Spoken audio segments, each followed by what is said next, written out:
Hello everyone, this is Steve from Plomor. I've been driving this L215 for a while now, and interior organization has always been a bit of a headache. Everyday essentials like charging cables, keys, and small tools usually just end up tossed in the cup holders or dog pockets, which makes grabbing them on the go pretty inconvenient.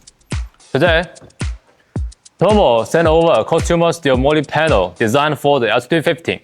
Let's see what kind of difference this pocket-friendly model can make. First impressions out of the box. It has a really solid weight to it, made entirely of high-strength steel with a low-profile matte black powder coat.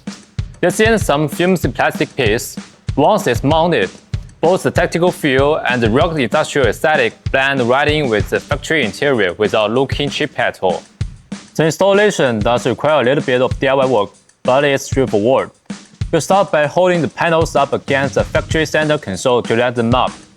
Then mark your mounting holes. Next, carefully drill out those holes. Just take your time and keep a steady hand.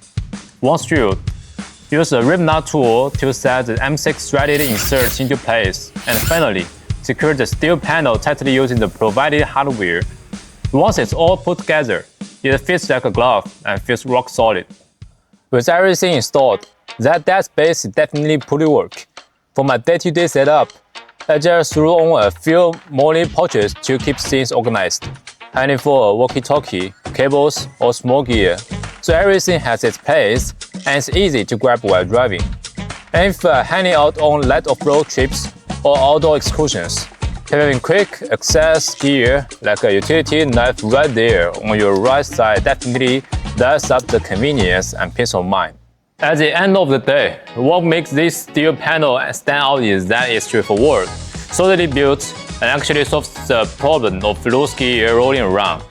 If you are looking to clean up your interior storage, this kind of rugged, practical setup is definitely worth a try. For exact specs or more info, you can check out Plomor.com. If you found this helpful, hit the like and subscribe button. And I will catch you in the next one. Bye bye.